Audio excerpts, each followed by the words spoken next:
This is Cover Your Ears with Brian Geller. Unlocking the secrets of the music industry. The numbers all go to 11. You're about to get the inside scoop from the industry insiders. You go with the Van Halen tickets. You never know what you're going to hear on Cover Your Ears. Now raise your goblet of rock.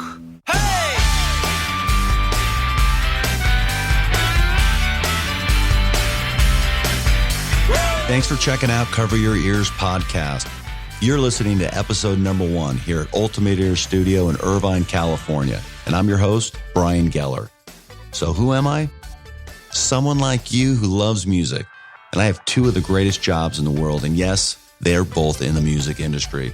My day job is in artist relations at UE. And my night job is flat out the best. I portray Diamond David Lee Roth, spandex and all in the Van Halen tribute show, The Atomic Punks, one of the longest standing rock tribute bands in the world. But enough about me. Let's move on to the show. First, let's take care of some business. This episode of Cover Your Ears is brought to you by Ultimate Ears Pro, setting the standard for custom in-ear monitors for more than 20 years. If you're a musician and still using wedges, give yourself a break and take your performance to the next level with custom in-ear monitors. To learn more, visit pro.ultimateears.com. I also want to say thanks to Heil Sound Microphones for their support of this podcast, Cover Your Ears. They're celebrating over 50 years of maximum rock and roll, and right now you're actually hearing the amazing PR40s right here on Cover Your Ears. So be a part of Heil and visit their website at www.heilsound.com. So again, welcome to the first episode of Cover Your Ears. I had tons of music industry insiders to choose from, so it was really tough to figure out who deserved the title of first guest. Should I go with a big name artist or another tribute band musician like myself? Well, I decided to go with Gary Usher Jr. Gary's been around the music industry his whole life, knows his way around a guitar, and comes from music royalty. Now, you see, his father, Gary Usher Sr., was a record producer, wrote over 300 songs, and co-wrote 2 famous Beach Boy tunes, In My Room and 409, with none other than Brian Wilson. So give it a listen as we talk about the current state of music, how his father inspired him, and something we both miss, record stores. Oh, and did I mention Gary and I are cousins? But get this, it's just the second time that we've ever hung out. As you look back over a career, you and I have probably been doing it 30 years or a long time. We're going to find friends that have crossed paths. And I think that throughout our family, we had a kind of a link, and that was some of the stuff that my father was doing. He was one example, if you would like to say, of a successful songwriter, or somebody that we all kind of aspire to be, whether it's production, songwriting, or I guess when you look at that time, and a lot of the times he used to talk about his story and as far as his break, if you will, it was arguably easier, or guys who, I mean, come on, the numbers speak for themselves. It was a different industry. You could literally write a song in a day, and put it on a 45. What he had put together in Hawthorne, I know it's a tattoo, Hawthorne, right. Yeah. I mean, he wound up coming from Boston, or from, outside of Worcester. He's, raised in Massachusetts. But you got to say it like Worcester. Worcester, of course. Worcester, yeah, right? Yeah, the metalheads over there. It's hardcore town these days. But, he came out and he wound up living right down the street from the Wilson house. I mean, that's really lucky. Right, so he's down the street, exactly. And then my mom was right across the street. Yep. You had Uncle Benny down there. I mean, we're talking all of our family members, but that's literally how it was. And so I guess in terms of where he was at, he had made a couple singles in back east. So it's like, hey, got to get Gary down the street with those kids, in the striped shirts, and it wound up working out like that. He walked down the street. I think that my father, Gary Usher, I think he offered kind of a real cool focus. He was always that way. He was always a focused guy. And if you look at his career, and it's funny you bring up,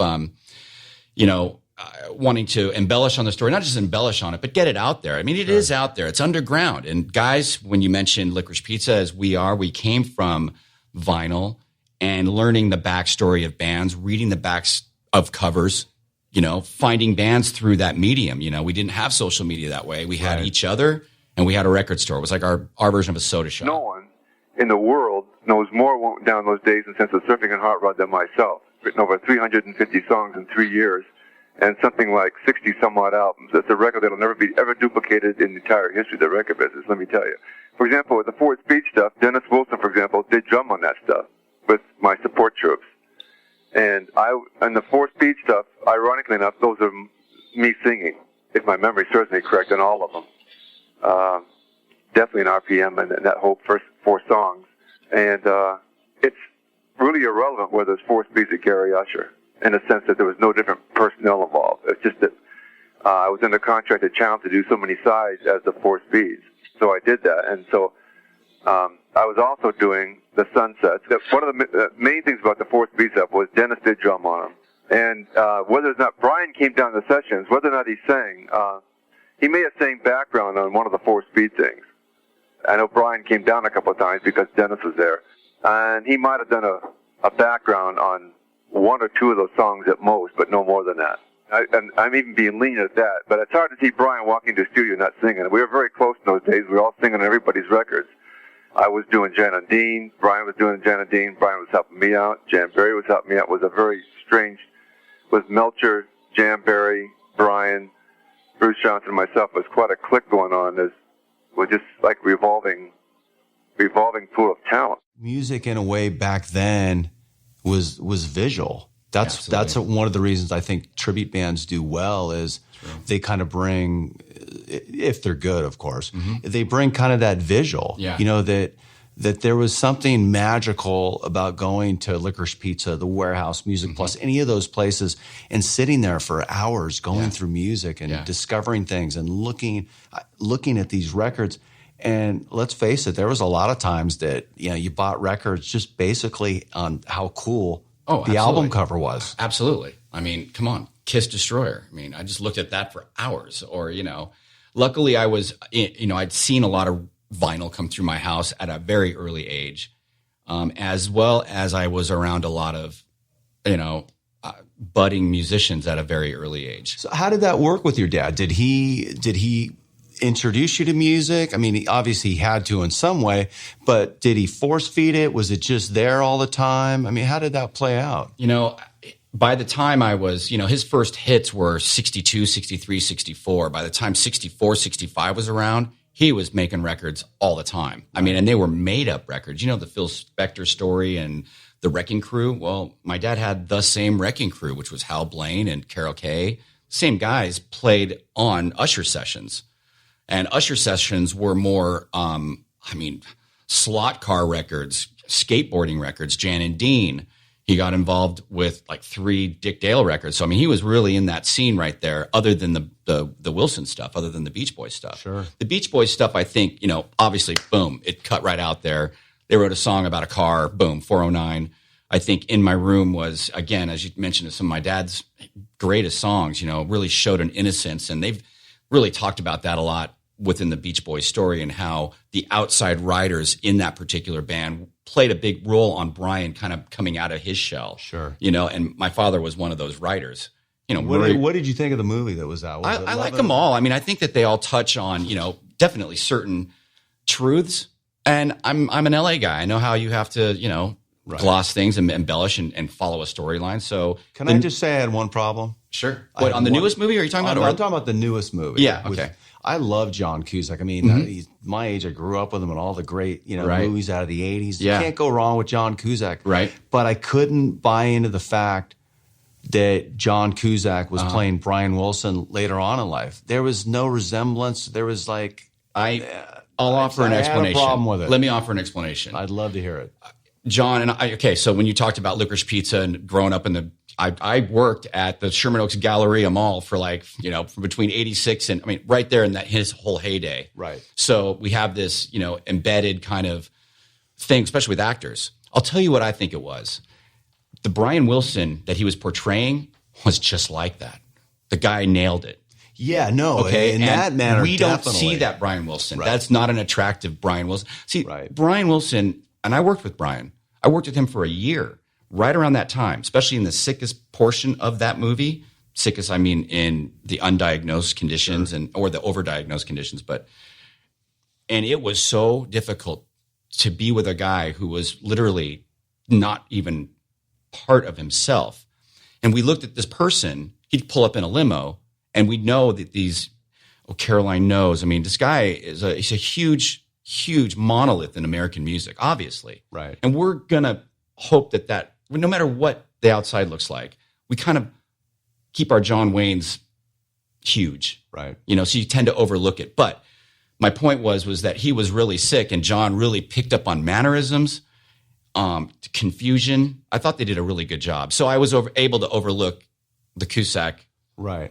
vehicle, he if you will. was great. He was. But you know what I mean, though? Yeah. So, and ultimately, a funny part of my father's career is, Brian and my dad got back together in the 80s, and Brian was coming out and trying to get a record deal. Went to Warner Brothers, and they kind of said, "Hey, why don't you start with Usher?" So did you understand how big that was in the 80s when that was going down? Or were you just in your own? No, I really did, because of the time that had been spent away from that. My father had done the Byrds and all the great psychedelic records of the early 70s. There was no Brian Wilson in his life since the 60s. I mean, you got to remember, Brian slept through. And no disrespect, it's just this is the way the story was. He wasn't really a major player. The Beach Boys went on to kind of find themselves live in Europe and some festivals. I mean, there were some difficult times. Sure. Finally, when you lay the whole thing out, they still are this classic SoCal band. But during those times, there was a huge attachment of Brian Wilson, because they had to. He was non-existent, So, I did realize that, throughout my dad's later records, especially the mid-'70s stuff, that he wasn't around. So by the time they did wind up getting back together, it was special for everybody. I thought we all felt, really optimistic and hopeful about what could come out of it. My story with this is that, I was an engineer at the House of Usher Studios. So we amassed a few of our own newer generation Wrecking Crew guys. I played guitar as a keyboard player, and Brian would, get, carted in, and we'd see, they just play around, and then they'd go home, and all night long, my dad would leave, and we would piece together anything we could find out of those sessions. And my dad would write lyrics. So it was a very constructed, hard, painful. So you got to have that quality time with your dad doing something that obviously he loved, that you were discovering that you love as well. Yeah. And even when you were asking me about earlier days, no, my father wasn't a player. He didn't pick up guitar and rip on guitar. I mean, I, came out of it like, as soon as I heard Frampton and, Kiss and Pat Travers and Frank Marino and blues guitar players and Eddie, of course, I mean, these, I wanted to play guitar. I was into it. I would learn how to write music through his guidance. I would learn the importance of production and how to attenuate your ear through my father. So there's great, great lessons, but it took a long time. It wasn't like, he drove it really hard to me. And even with my own kids, it's not something, I think that you really have to kind of come to it. Sure. And this is what makes me always feel very, the music teacher that are out there, that what patience that they have to try to bring that to a student and have the student try to come back halfway. There's a real art in that. I don't know if I am that even to my own son, as I didn't think that my father, I didn't really expect that from my own father. I mean, come on, I would go into sessions, he'd give me a shot. And if I didn't hit it, especially back in the day, I grew up playing a lot of guitar sessions. If I didn't do it, then Carl Verheyen was there. And, a step up on the pay scale, and then there was always, right. Then there was, Michael Landau. And then there was, of course, at the very top would have been Lukather, So my dad would be like, I'll give you the first shot. I'll give you a half an hour. I'm going to leave, go have lunch. If you got something great. We don't have to pay for those guys. That's amazing. Boom, you're out of there, That's amazing. Seeing, internet's a great example of how fast you could see an amazing thing happen. A person play, for instance, or a kid or a prodigy, you just look it up. Or if they flash by you, and they're out there. But all the time, I don't know about your gigs. It's like, I'll be on stage Saturday night, and there's one person that's going to dig it. I'm not talking about the whole room, but there's one person you're going to touch. It's funny, It's funny, that movie, Almost Famous. I get that one guy, and I find that one guy, and he loves you, and you really did. You played a song, But there's always the guy in the opposite corner that's the musician with his arms crossed. Yeah, hopefully we do well with that too, because they appreciate how, what you're going through. But I think that when they come to me and they ask me, God, you just did that. You played it great. It did take a long time. It did. And so I the Prodigy thing and however long it took you to do today's day and age, you can still take a musical idea on your own and see it through. And it's just as good as anything else, And what do you think about music today? I love it. My famous barbecue discussion with neighbors, and it always goes to this. It's like, there's nothing for me anymore. They just don't make it. I'm like, wait. Let's go back to 14. How long did we spend talking about it, looking for it? Well, if you spent that much time right now, starting from scratch, you'd have 15 favorite bands in 2 weeks. Now, I don't know if everybody out there agrees with that, but that's how I'm always finding stuff. You got to be optimistic, got to be open, let your soul kind of move it around. It's not going to be the same, but there's some fantastic stuff out there.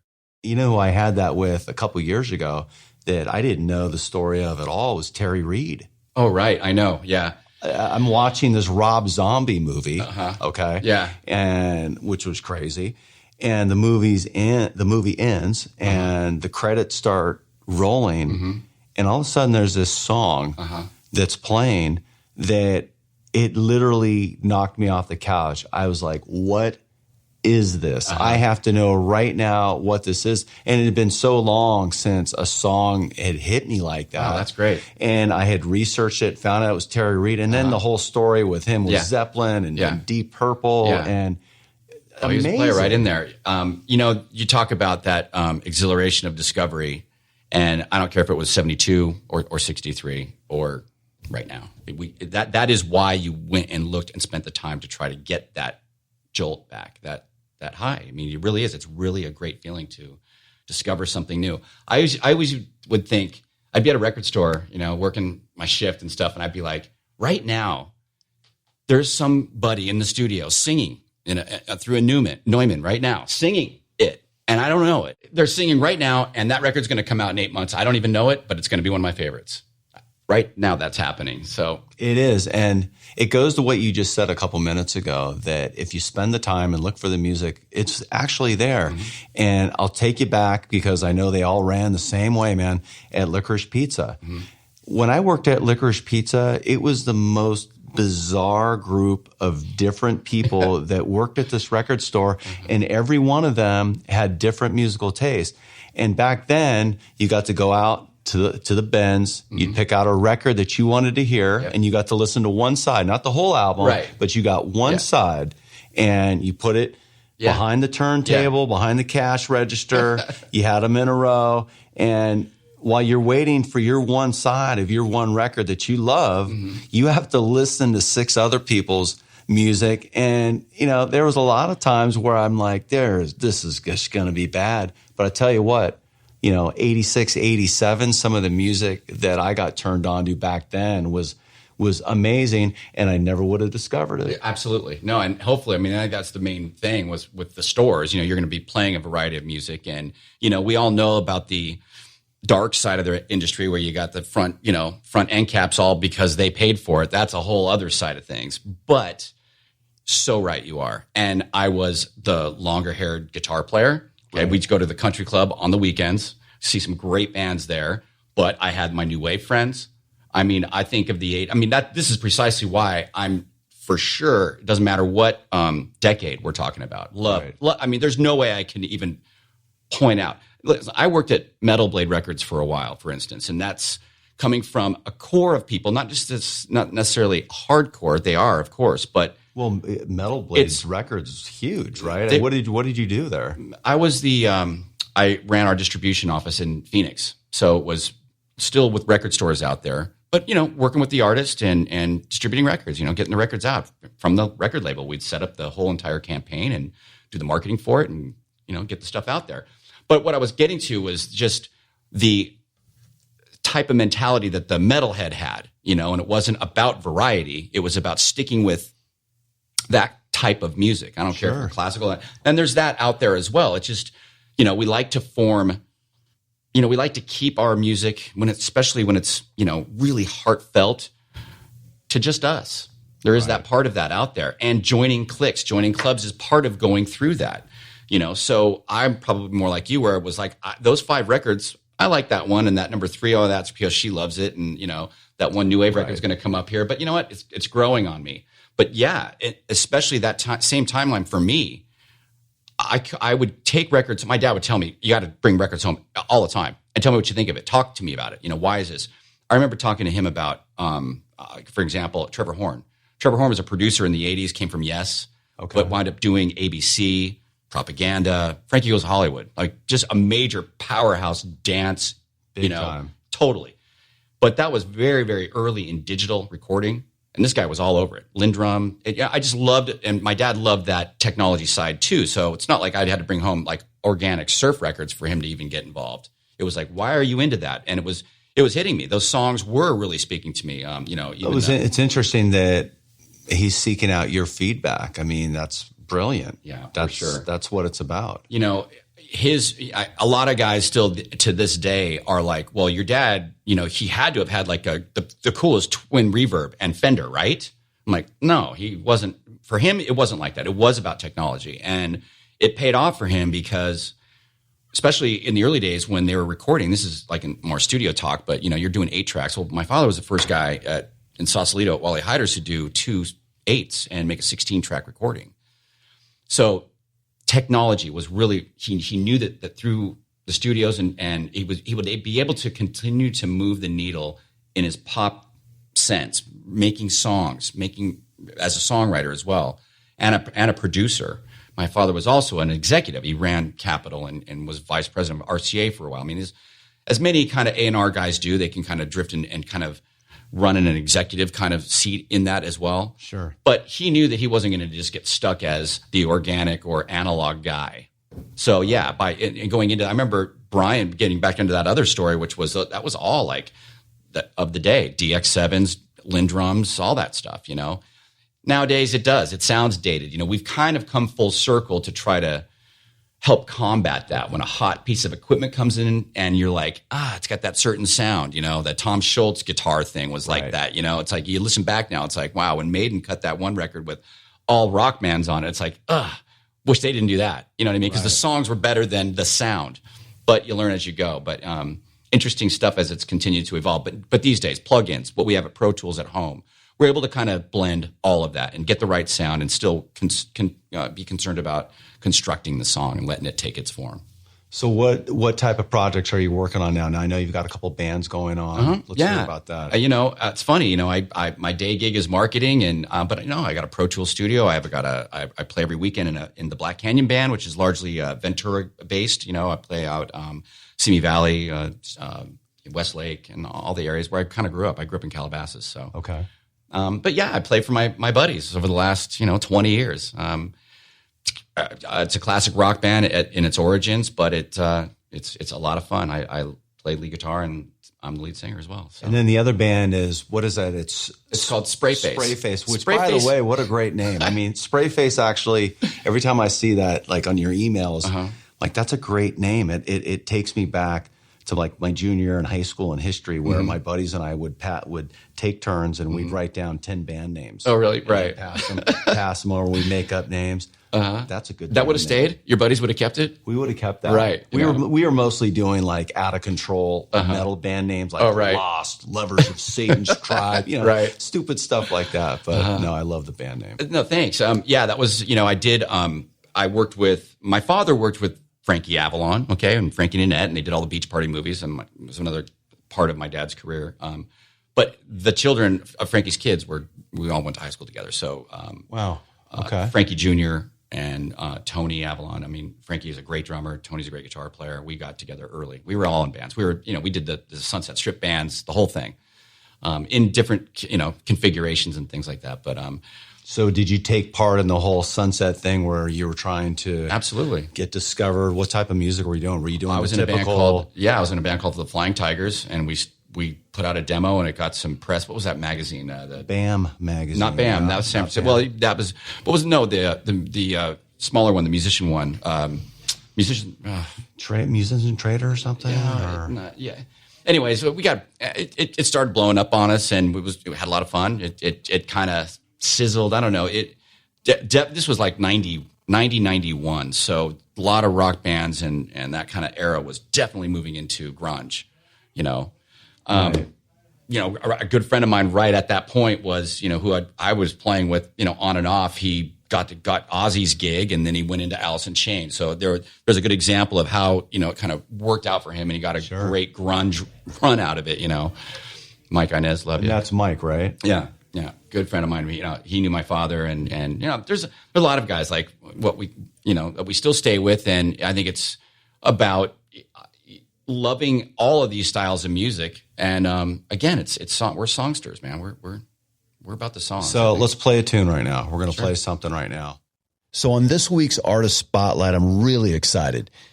The Atomic Punks just got back from the Monsters of Rock cruise, where we played a bunch of sets on the ship with a lot of different 80s bands. And one of the artists on the ship was Mike Tramp. Now, if you're not familiar with Mike Tramp, he was the lead singer from the 80s band White Lion, as well as his other band, Freak of Nature. And Mike actually is an Ultimate Ears client, loves our in-ear monitors. So I've known him a couple years, super good guy. So it was great to just hang out with this guy on the ship. But one of the good things about being on the ship with Mike was I got to check out a couple of his sets. And he's currently finishing up a tour, 9 solo albums, unbelievable. The album's called Nomad, and it really has a cool Springsteen vibe. So I wanted to play one of the tunes right off the bat. I actually did a podcast with Mike on the ship, and it'll air at a later date, and we'll also play one of the songs off the Nomad album at that time. But I didn't want to wait. I wanted to get one of these tunes on the podcast, and I'm stoked to have Mike Tramp on the first Cover Your Ears Artist Spotlight. So check out this song. I think you're going to like it. It's called Live to Tell.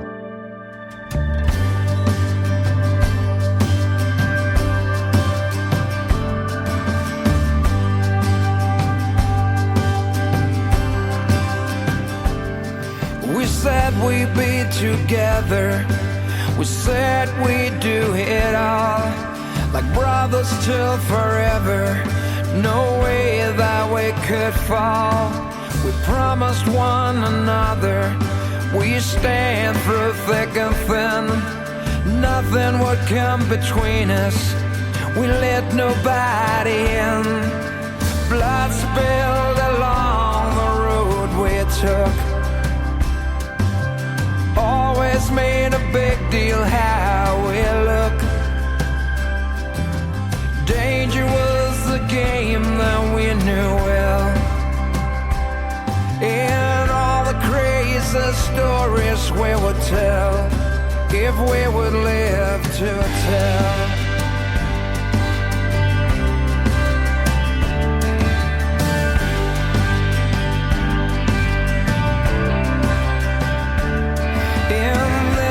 Joined the army, and I went right along. We thought we had a party, 'cause we could do no wrong. Then we went overseas to fight the holy war, where there's no mummy, please, only death, dust, and war. Young men in the prime of their life, shut down before they've tasted life. We both were lucky to survive this hell, and all the sad stories we could tell, 'cause we would live to tell.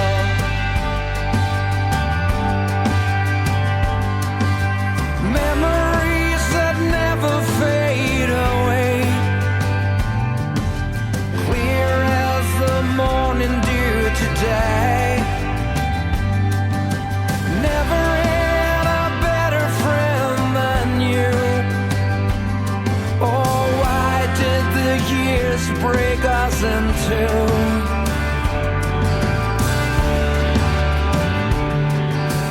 Many years have passed us, and somehow we got lost. The war had done it to us. There were no one we could trust. They said you started drinking from voices in your head. You couldn't stop the thinking Then one day you were dead, out on the highway of our life, where you and I shared this crazy life. So glad that I knew you so well. You'll be the story that I tell, 'cause I will live to tell. Yeah, I will live to tell.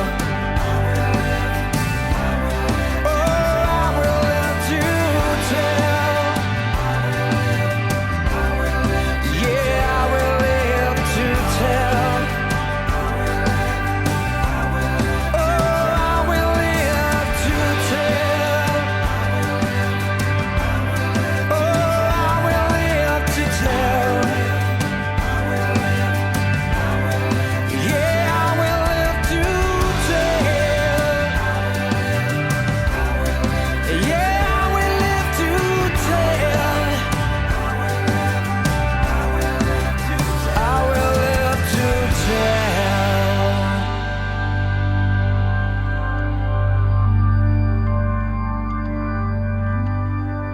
Exactly. I mean, it was a pretty sad thing. I mean, Right. it was unexpected, and she had died of epilepsy is actually what it was. But again, it changed my dad. My dad at that point was just getting out of running RCA Records, and his whole career and resume was extensive.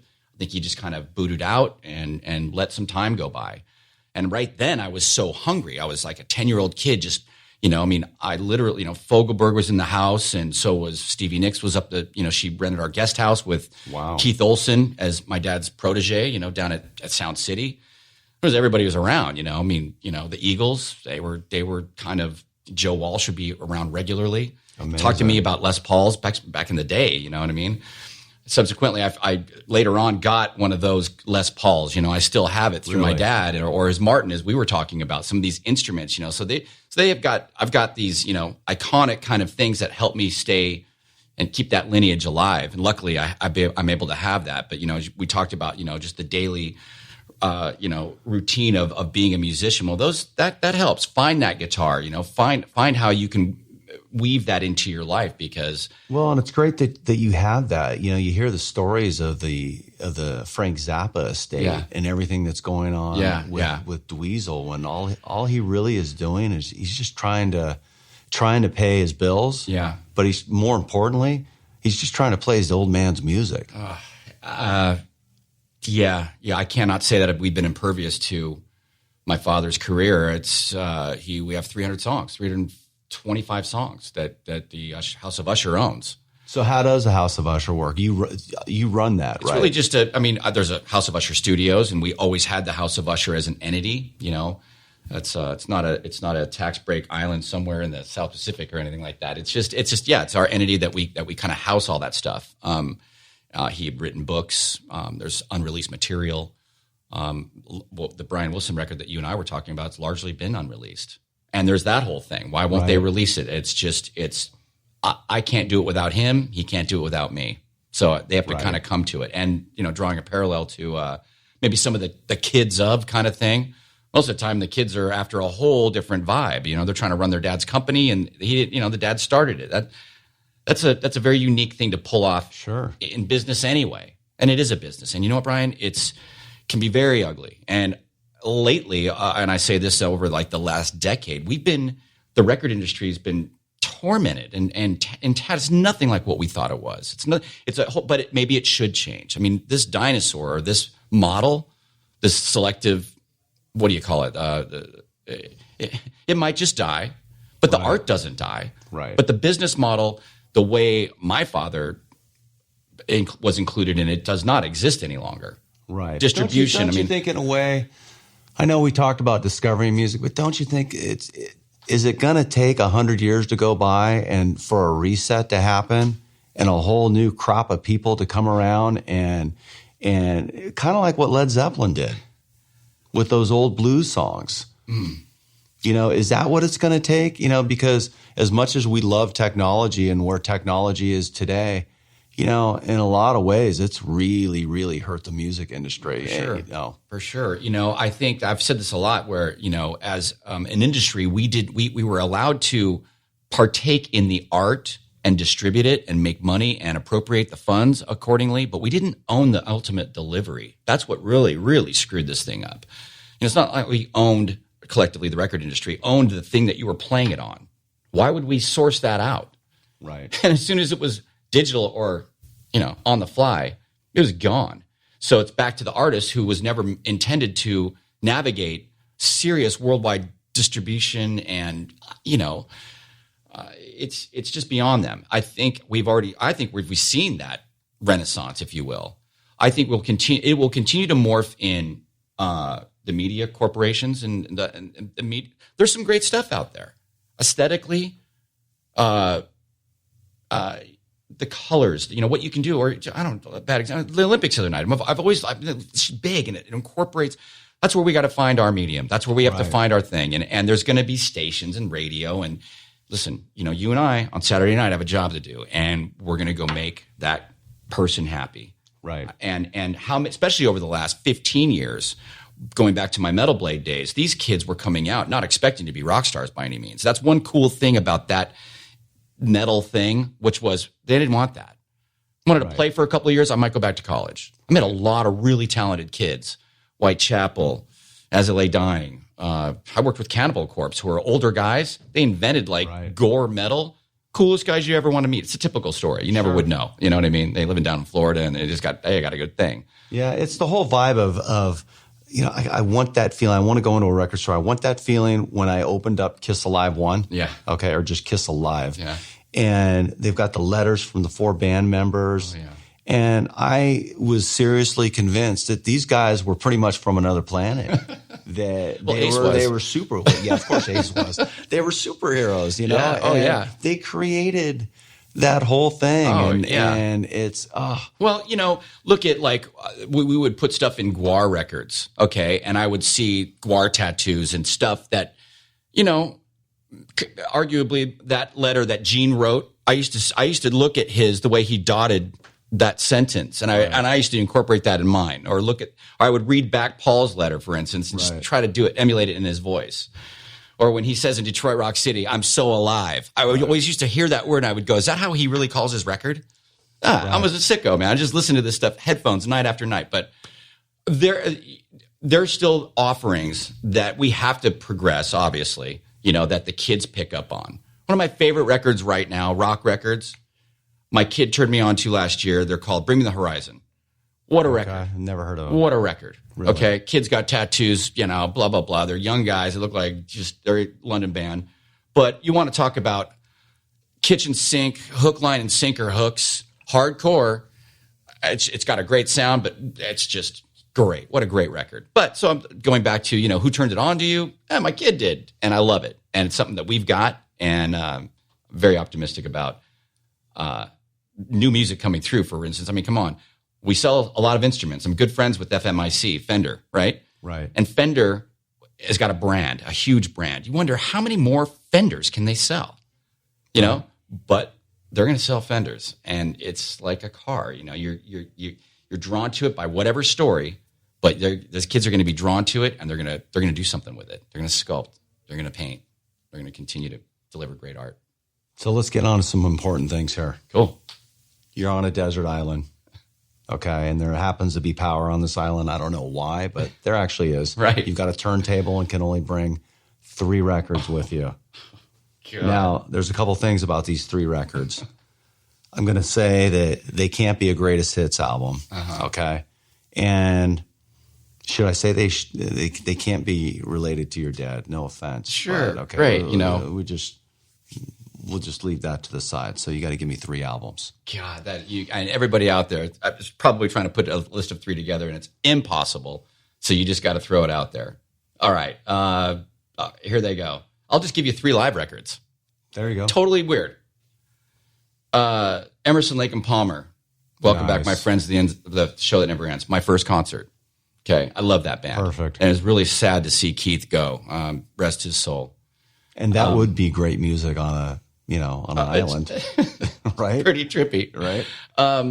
I'd say the Pat Travers Band live, "Go for What You Know," just really, really hit me. And how about No Scritti Politti? Yeah, I know Frankie Goes to Hollywood, but let's do Van Halen 2. I mean, come on, Van Halen 2. 2. Yeah. Interesting. I'd say my favorite Van Halen song absolutely has got to be "Light Up the Sky." That's a good one. Love it. It's I don't know if it heads side 2 on that particular record, but it showed me what Van Halen was a little bit outside. They were so shtick, and they did that so well that I was always longing for any of the outside stuff. And I thought that the lyrically, and it was just a deep song.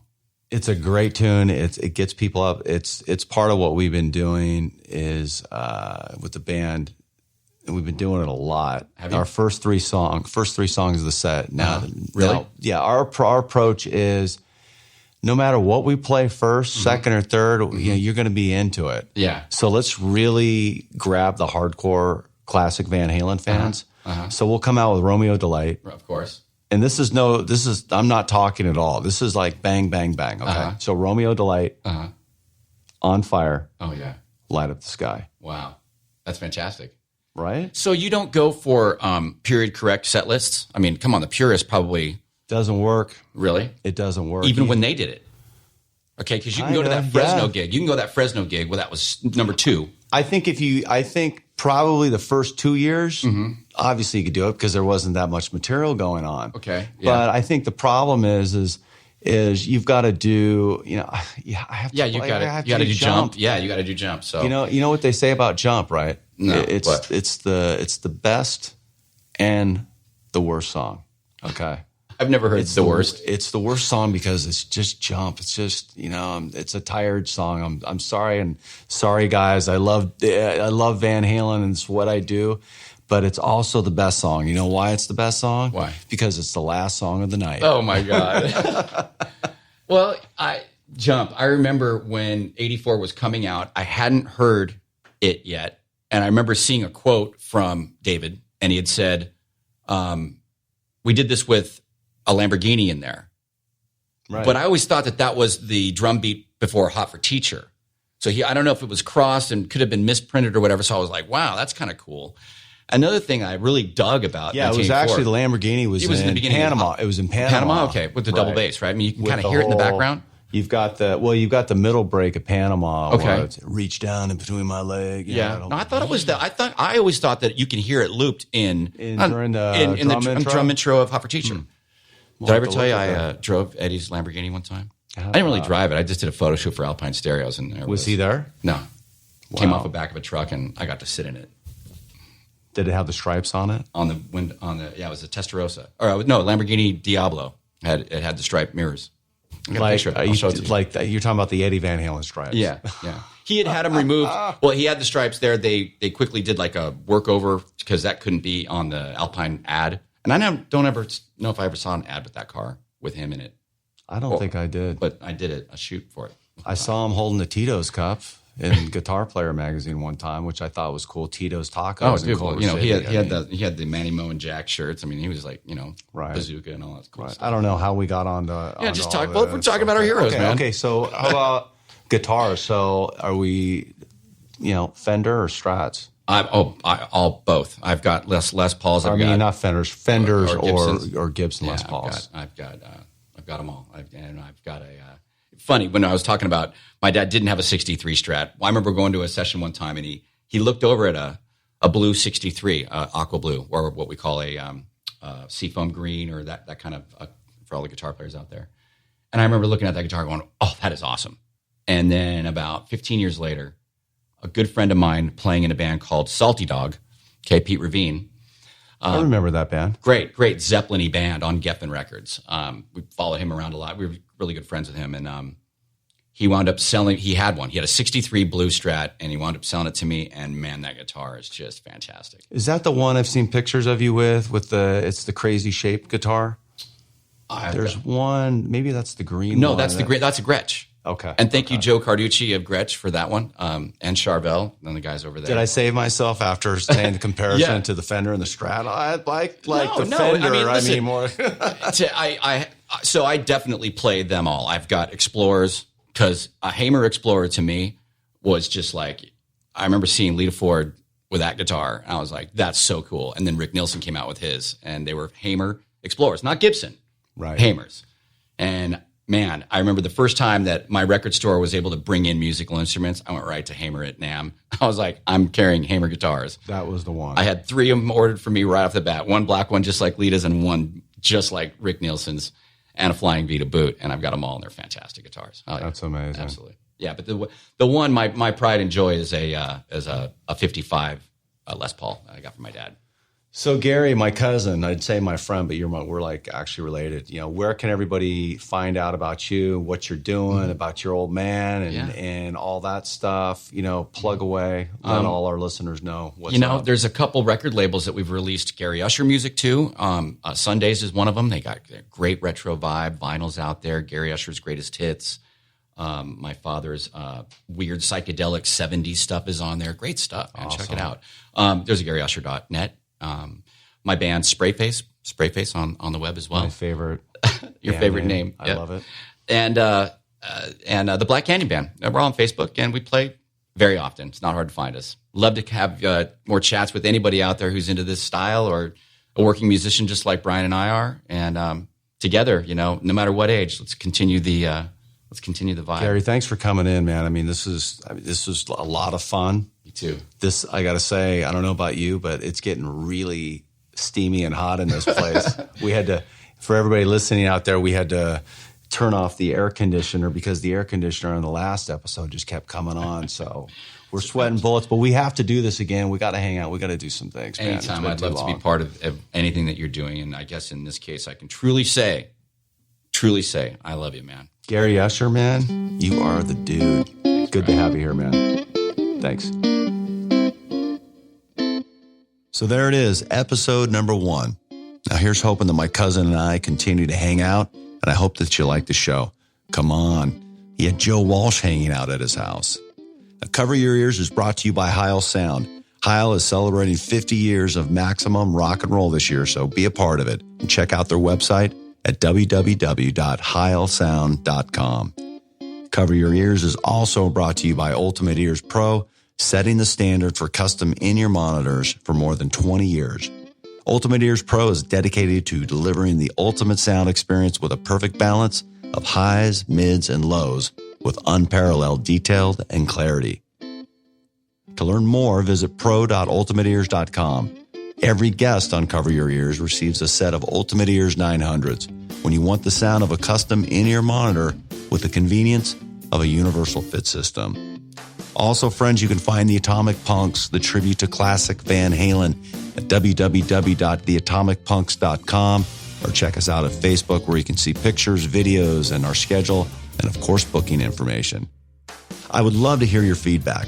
You can contact me with any comments or questions at brian@cyepodcast.com. And if you like the podcast, please make sure and leave a review wherever you may have found Cover Your Ears. And do a guy a favor. Tell a friend. See you next time.